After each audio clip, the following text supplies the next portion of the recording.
Next question है solution of, ये जो कॉम्प्लेक्स दिया हुआ ये ग्रीन है, लेकिन अगर हम ये कॉम्प्लेक्स लेते हैं निकल का तो ये कलरलेस होता है। इसको हमने एक्सप्लेन करना है। जब भी कॉम्प्लेक्स का कलर का क्वेश्चन अगर आएगा तो वैलेंस बॉन्ड थ्योरी कलर को एक्सप्लेन नहीं करती है, तो हमें आंसर जो है वो क्रिस्टल फील्ड थ्योरी के अकॉर्डिंग ही देना है। और कलर तब होता है जब डी डी ट्रांजिशन पॉसिबल होती है। तो यहाँ पे इस कॉम्प्लेक्स में फर्स्ट कॉम्प्लेक्स हम लेते हैं वाटर लाइगेंड वाला। इसमें निकल जो है इसकी हम ऑक्सीडेशन स्टेट कैलकुलेट करेंगे तो वो 2 आएगी।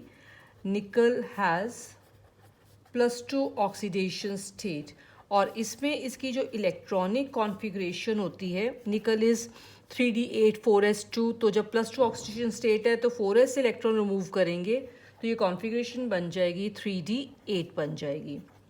3d8 का मतलब इसमें दो क्या होंगे, अनपेयर्ड इलेक्ट्रॉन्स होंगे। अब दो अनपेयर्ड इलेक्ट्रॉन्स हैं और ये पेयर अप नहीं होंगे जब वाटर लाइगेंड इसको अप्रोच करेगा, because water is a weak ligand and these will not pair up as H2O is a weak ligand. तो अगर अनपेयर्ड इलेक्ट्रॉन्स हैं तो ये एनर्जी अब्जॉर्ब करेंगे and they will undergo d d transition. So they will undergo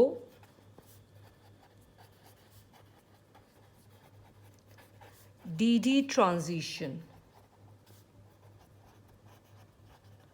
and hence is colored। और ये जो green colour आता है वो ये होता है बिकॉज डीडी ट्रांजिशन में ये रेड लाइट को अब्जॉर्ब करता है, और रेड लाइट का कॉम्प्लीमेंट्री कलर कौन सा होता है, ग्रीन होता है। हम अगर चाहें तो हम ये पार्ट भी यहाँ पे लिख सकते हैं। लेकिन अगर हम कॉम्प्लेक्स लेते हैं NiCN4 2-, तो इसमें भी निकल जो है वो +2 ऑक्सीडेशन स्टेट में है, और इसकी इलेक्ट्रॉनिक कॉन्फ़िगरेशन भी कितनी है, 3d8 है। दैट इज़ इसके पास भी 2 अनपेयर्ड इलेक्ट्रॉन्स हैं, लेकिन क्योंकि Cn- जो होता है वो स्ट्रॉन्ग लाइगेंड है, सो इलेक्ट्रॉन्स क्या हो जाएंगे, द इलेक्ट्रॉन्स पेयर अप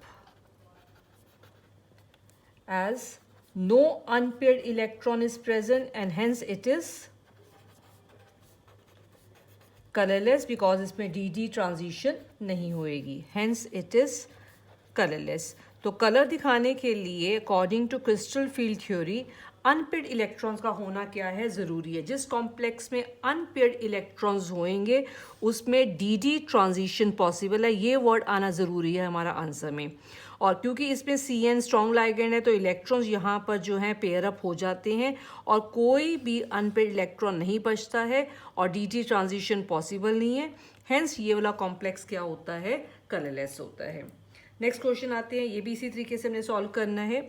ये दो कॉम्प्लेक्सेस हैं, अब ये आयन के साथ है और ऑफ डिफरेंट कलर्स, इनका कलर जो है वो अलग अलग है। क्यों है अलग अलग कलर, इसलिए क्योंकि मेटल तो यहाँ पे सेम ही है, तो मेटल से तो आंसर पे हमारे कोई डिफरेंस नहीं आएगा। लाइगेंड्स हमारे यहाँ पर क्या है, डिफरेंट है। अगर लाइगेंड्स डिफरेंट होते हैं तो जो क्रिस्टल फील्ड स्प्लिटिंग एनर्जी होती है डेल्टा ओ, वो क्या होती है, अलग अलग। तो दोनों में ये जो डेल्टा ओ का ये जो लेवल बनेगा, ये डिफरेंस जो बनेगा, ये दोनों लाइगेंड के केसेस में क्या बनेगा, अलग अलग बनेगा। तो इलेक्ट्रॉन को एनर्जी अब्जॉर्ब करके अगर इस लेवल पे जाना है तो एनर्जी अब्जॉर्ब भी उसको क्या करनी पड़ेगी, डिफरेंट करनी पड़ेगी, बिकॉज अगर वो अलग अमाउंट ऑफ एनर्जी अब्जॉर्ब कर रहा है फॉर डी डी ट्रांजिशन तो ट्रांसमिटेड कलर भी इनका क्या होएगा, वो अलग अलग होएगा। तो ये इसका आंसर है अकॉर्डिंग टू हमने क्रिस्टल फील्ड थ्योरी इसको आंसर करना है। In both the complexes Fe जो है has +2 oxidation state with D6 configuration। तो दोनों में मेटल सेम है, सेम ऑक्सीडेशन स्टेट में है, सेम नंबर ऑफ इलेक्ट्रॉन्स हैं इनमें इन द डी ऑर्बिटल्स, लेकिन लाइगेंड्स यहाँ पे क्या हैं, अलग हैं। As a ligand Cn and water have different crystal field stabilization energy delta O, so they absorb different amount of energy for DD transition, and hence the transmitted color जो हमें दिखाई देगा, transmitted color are different in the two complexes. ये इसका reason है कि इन दोनों complexes के कलर्स जो होते हैं वो अलग अलग क्यों होते हैं, बिकॉज लाइगेंड्स दोनों के क्या हैं, डिफरेंट होते हैं। नेक्स्ट क्वेश्चन आते हैं 8th क्वेश्चन पे। Give oxidation state, d orbital occupation, coordination number of central metal ion in following complexes। तो इसमें हम जो है फर्स्ट कॉम्प्लेक्स लेते हैं K3CO C2 4 होल थ्राइस, ये कॉम्प्लेक्स लिया। इसके बाद इसकी ऑक्सीडेशन स्टेट कैलकुलेट करते हैं हम। कॉम्प्लेक्स ऑक्सीडेशन स्टेट के बाद कोऑर्डिनेशन नंबर लिखते हैं। कोऑर्डिनेशन नंबर के बाद लास्ट पे हम ले लेते हैं d ऑर्बिटल ऑक्यूपेंसी।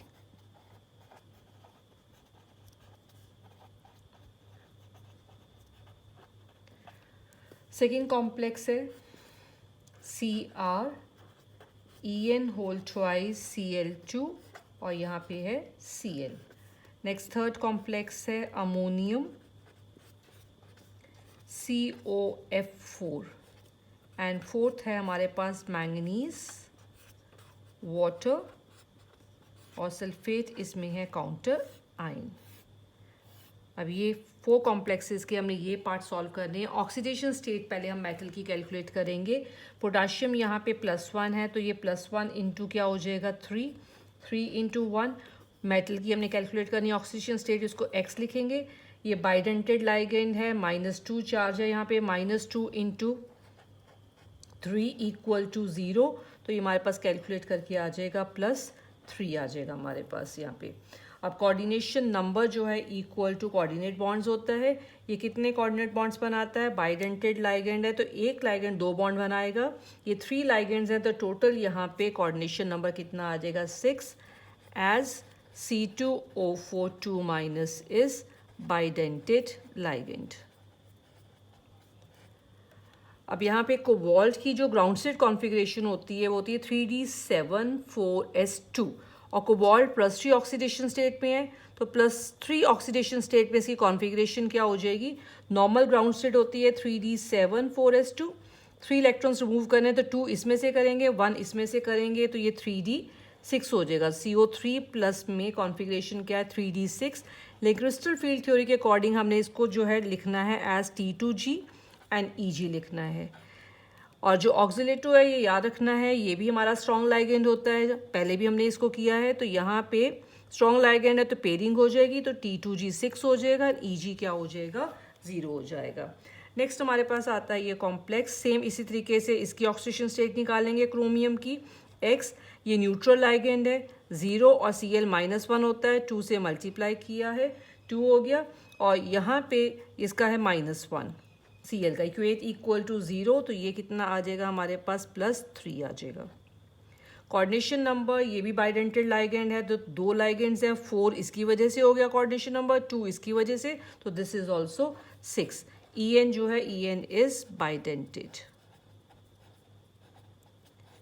क्रोमियम की कॉन्फ़िगरेशन होती है 3d5,4s1 एक्सेप्शनल कॉन्फ़िगरेशन है और +3 स्टेट में क्रोमियम जो है 3 इलेक्ट्रॉन्स का लॉस है तो एक इसमें से रिमूव करेंगे, 2 इसमें से, सो दिस बिकम्स 3d3।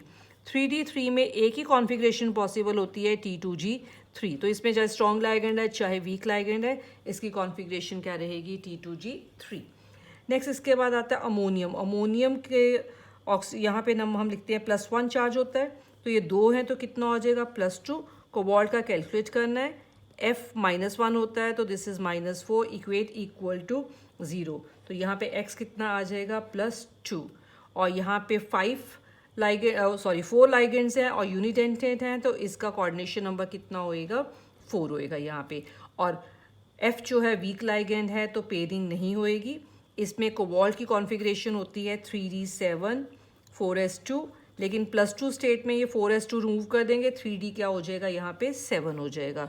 तो CO2 प्लस में 3d7 है, बिकॉज ये वीक लाइगेंड है तो पेयरिंग नहीं करेगा। तो पहले हम यहाँ पे कॉन्फ़िगरेशन क्या लिखेंगे, T2G में 3 इलेक्ट्रॉन फिल किए हमने।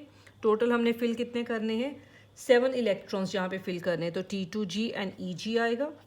इसमें 3 करके 2 इसमें किए और वापस फिर इसमें हमने 2 किए तो T2G 5 हो जाएगा और EG कितना हो जाएगा, 2 हो जाएगा। T2G 5 एंड EG है 2 यहाँ पे कॉन्फ़िगरेशन। नेक्स्ट हम आते हैं इस कॉम्प्लेक्स पे। मैंगनीज यहाँ पे X लेंगे, वाटर न्यूट्रल लाइगेंड है एंड दिस इज -2, तो ये कितना आ जाएगा +2। और वाटर यूनिडेंटल लाइगेंड है, 6 लाइगेंड्स हैं तो कोऑर्डिनेशन नंबर इज 6। और वाटर हमारा वीक लाइगेंड होता है तो यहाँ पे भी पेयरिंग पॉसिबल नहीं है। एंड मैंगनीज +2 स्टेट में कॉन्फ़िगरेशन क्या दिखाएगा, ग्राउंड स्टेट में 3d5 4s2 होता है, +2 में ये 2 इलेक्ट्रॉन्स रिमूव करेंगे तो ये 3d क्या हो जाएगा 5। क्योंकि वाटर वीक लाइगेंड है तो पेयरिंग नहीं होएगी, तो T2G में पहले 3 इलेक्ट्रॉन आएंगे, फिर EG में कितने आएंगे, 2 इलेक्ट्रॉन्स आएंगे। So this is the d orbital occupancy of this complex. तो ये हो गया हमारा 8th क्वेश्चन। नेक्स्ट इसके बाद आते हैं 9th क्वेश्चन पे। Write down the IUPAC names. In complexes के IUPAC नेम्स लिखने हैं पहले हमने। तो पहले कॉम्प्लेक्स मैं ले रही हूँ यहाँ पे, पहले पोटाशियम आएगा, इसके बाद कॉम्प्लेक्स पार्ट का नाम लिखना है आपने। कॉम्प्लेक्स पार्ट में पहले हम लिखते हैं लाइगेंड का नाम, तो ये है diaqua without any space हमने लिखना है कॉम्प्लेक्स पार्ट का नाम। इसके बाद ये है ऑक्सोलेट, तो ऑक्सोलेटो, और ये कितने हैं 2 इन नंबर, तो यहाँ डाई ऑक्सोलेटो आएगा, die ऑक्सोलेटो।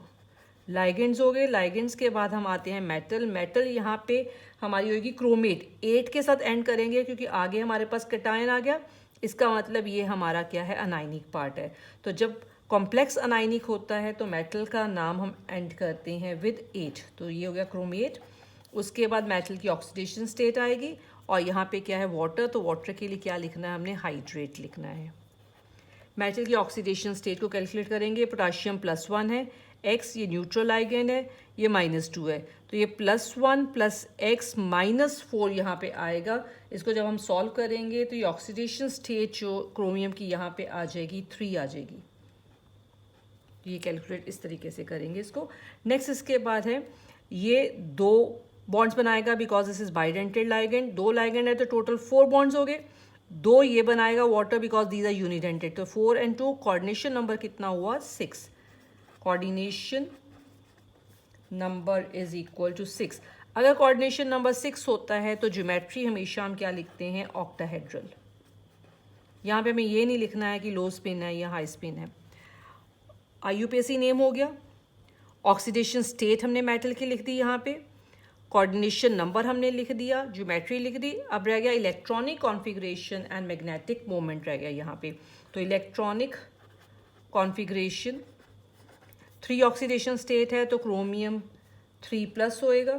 Chromium is 3d5 4s1, तो अगर हमें इलेक्ट्रॉन रिमूव करने 3 तो दिस बिकम 3d3 और इसको T2G3 EG0 लिखेंगे क्योंकि जब 3 इलेक्ट्रॉन्स होते हैं तो एक ही पॉसिबिलिटी है T2G3 की होती है।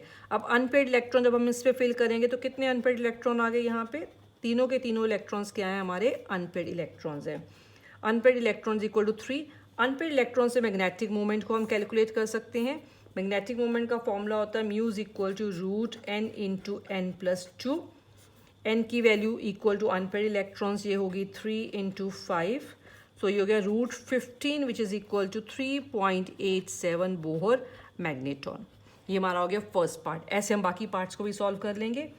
सेकेंड पार्ट, अब इसका हमने लिखना है, पहले IUPAC नेम हमने इसमें लिखना है।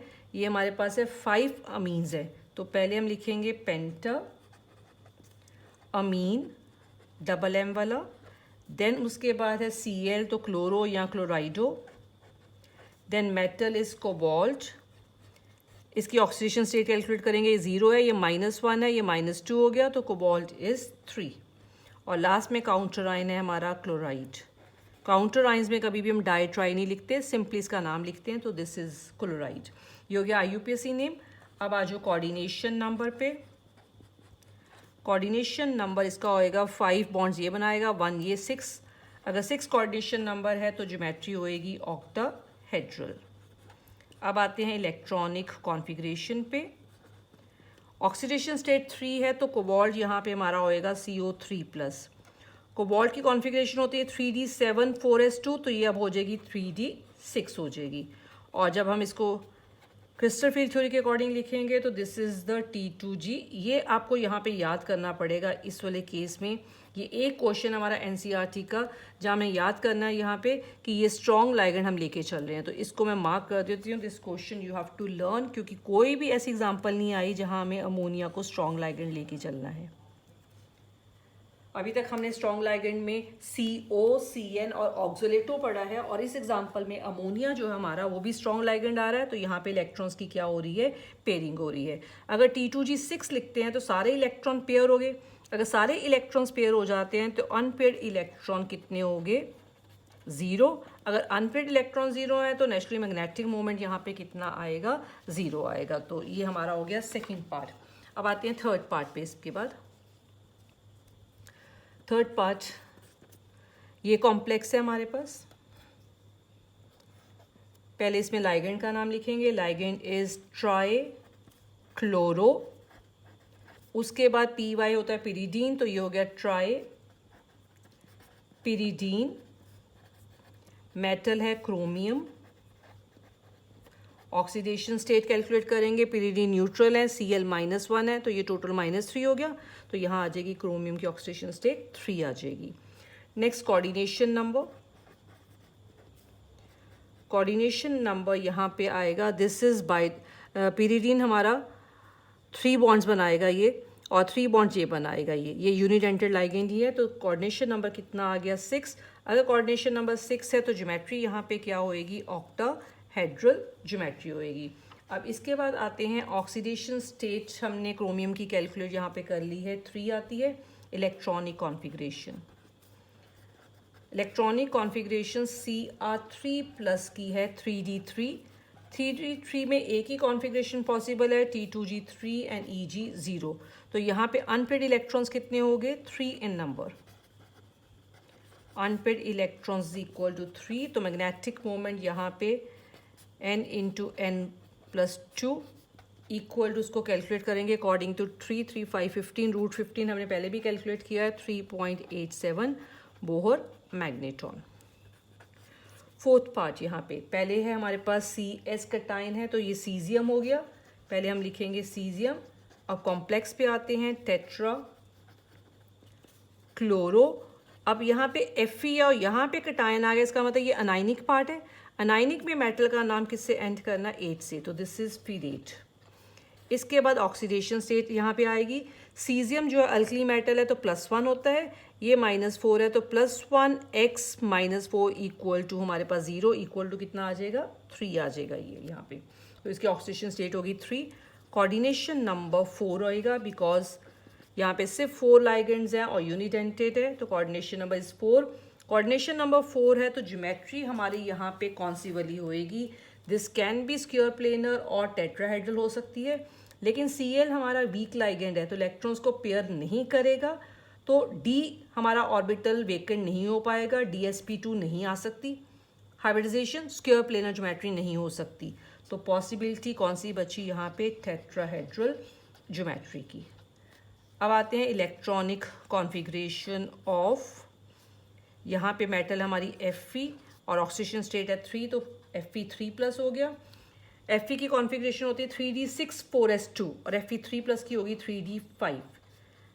और सिंस ये हमारा Cl है, वीक लाइगेंड है, इलेक्ट्रॉन्स की पेयरिंग नहीं होएगी, तो इसकी कॉन्फ़िगरेशन हम क्या लिखेंगे, T2G3 एंड Eg कितना हो जाएगा, 2। नंबर ऑफ अनपेयर्ड इलेक्ट्रॉन सारे अनपेयर्ड है, 5 है, तो मैग्नेटिक मोमेंट 5 इलेक्ट्रॉन्स के अकॉर्डिंग हमारा हो जाएगा √35 is equal to 5.92 Bohr magnetron. ये हो गया हमारा fourth part. Now coming to the fifth part, इसका नाम है पोटाशियम। अब आते हैं कॉम्प्लेक्स पे। कॉम्प्लेक्स में है हेक्सा, 6 है तो हेक्सा सियानो। अब मेटल यहाँ पे इसका नाम हमें 8 से एंड करना है बिकॉज यहाँ कटायन आ गया, so this is anionic part. तो ये मैंगनीज होता है तो यहाँ हम क्या लिखेंगे, मैंगनेट। ऑक्सीडेशन स्टेट ये +4 + x -6, तो ये हमारे पास आ जाएगा 2 आ जाएगा। Coordination number is equal to unidentate ligand है 6 है तो 6 हो जाएगा कोऑर्डिनेशन नंबर। एंड ज्योमेट्री इसकी कौन सी होएगी, octahedral geometry. This complex has octahedral geometry. Electronic configuration of manganese कौन सी ऑक्सीडेशन स्टेट में, 2 में, तो Mn2+ हो गया। मैंगनीज होता है 3d5 4s2, तो Mn2+ हो गया 3d5। 3d5 को हम कैसे लिखेंगे, यहाँ Cn है तो स्ट्रॉन्ग लाइगेंड है, इलेक्ट्रॉन्स पेयर अप हो जाएंगे, T2g में ही 5 इलेक्ट्रॉन आ जाएंगे, Eg इज 0। सारे इलेक्ट्रॉन्स अनपेयर्ड हैं, n की वैल्यू कितनी होगी हमारे पास यहाँ पे, सॉरी सारे इलेक्ट्रॉन्स यहाँ पे T2g जब हम लिखेंगे 5 इस तरीके से लिखा तो 1 अनपेयर्ड इलेक्ट्रॉन हमारे पास आएगा। n की वैल्यू कितनी है, 1। अगर n 1 है तो मैग्नेटिक मोमेंट अकॉर्डिंग टू 1 हमारे पास आ जाएगा √3 which is equal to 1.73 Bohr magnetron. इतनी वैल्यू आ जाएगी इस कॉम्प्लेक्स की मैग्नेटिक मोमेंट की। ये हो गया हमारा 9th क्वेश्चन। अब आते हैं नेक्स्ट, छोटे छोटे से कुछ क्वेश्चंस हैं लास्ट में इस एक्सरसाइज में। How many ions are produced from the complex, इस कॉम्प्लेक्स से कितने आयंस टोटल बनेंगे। तो जब भी कॉम्प्लेक्स दिया होगा उसमें आयंस जब हमने लिखने हैं तो ये देखो, ये कॉम्प्लेक्स को जब हम सोल्यूशन बनाते हैं तो ये डिसोसिएट कैसे करेगा। अगर हमने इसमें वाटर ऐड किया, वाटर ऐड करके ये कॉम्प्लेक्स हमारा एक यूनिट की तरह ही रहेगा, तो एक आयन तो ये बन जाएगा।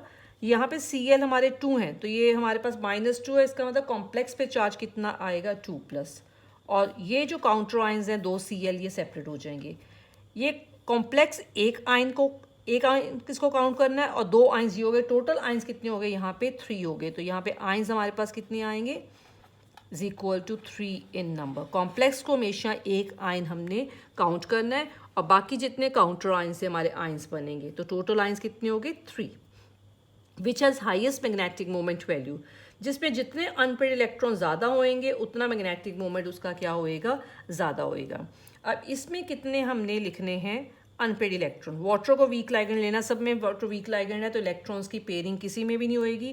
क्रोमियम की कॉन्फिगरेशन होती है 3d5 4s1 और इसमें क्रोमियम हमारा +3 ऑक्सीडेशन स्टेट में है, तो +3 में जब हम लिखेंगे 3 इलेक्ट्रॉन रिमूव करने, 1 ये करेंगे 2 यहाँ से, तो 3 इलेक्ट्रॉन बच जाएंगे 3d में, तो n की वैल्यू कितनी होगी, 3 होगी।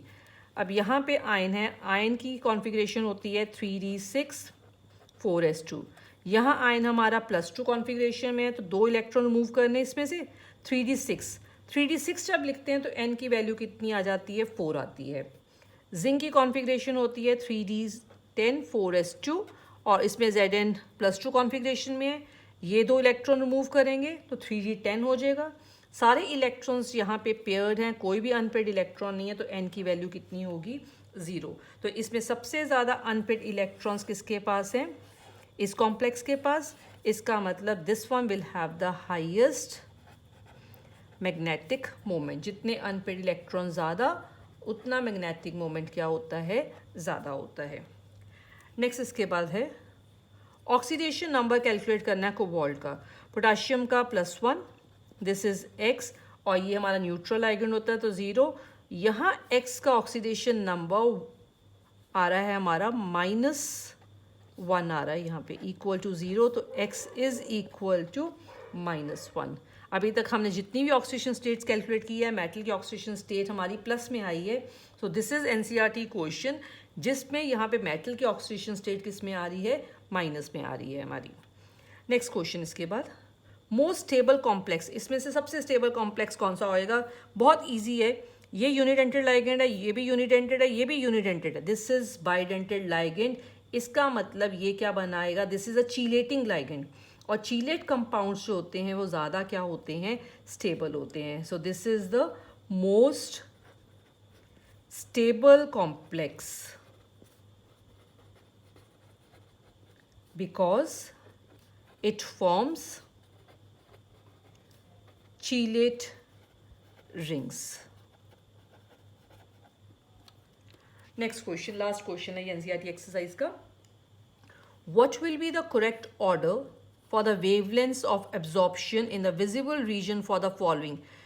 ये 3 कॉम्प्लेक्सेस हैं. सबसे ज़्यादा इनमें आपने वेवलेंथ जो है इनकी, जो इन्होंने ऑब्जॉर्व करनी है विजिबल पोर्शन में, उसका करेक्ट ऑर्डर लिखना है वेवलेंथ का. तो वेवलेंथ का ऑर्डर डिपेंड करता है क्रिस्टल फील्ड स्टेबलाइजेशन एनर्जी पे. जितना लाइगेंड स्ट्रांग होएगा उतनी क्रिस्टल फील्ड स्टेबलाइजेशन एनर्जी क्या होएगी, ज़्यादा होएगी. तो जितना लाइगेंड वीक है उतनी उसकी जो एनर्जी है एब्जॉर्प्शन की वो क्या होती है, कम. तो इन तीनों लाइगेंड्स में से आपने अब याद करना है, इसमें वाटर सबसे वीक है, वाटर के बाद अमोनिया आता है and then is NO2 minus. So increasing crystal field stabilization values of the ligands are water सबसे weak है, then is ammonia and then is NO2 minus. Hence energy absorbed भी इसी order में होएगी. Hence the energies absorbed for excitation, क्योंकि जितना ligand strong होएगा उतना ये डिफरेंस 2 लेवल के बीच में ज़्यादा आ जाएगा. तो स्ट्रांग लाइगेंड के केस में क्या होएगा, ज़्यादा एनर्जी अब्जॉर्ब करनी पड़ेगी. जितना लाइगेंड वीक है उतना कम एनर्जी अब्जॉर्ब करनी पड़ेगी. तो एनर्जी का ऑर्डर भी सेम होएगा. Energy for excitation will be in the order water का कॉम्प्लेक्स, पहले वाटर के कॉम्प्लेक्स के बाद नेक्स्ट कॉम्प्लेक्स हमारा आएगा अमोनिया वाला. अमोनिया के बाद नेक्स्ट कॉम्प्लेक्स आएगा हमारा NO2 वाला.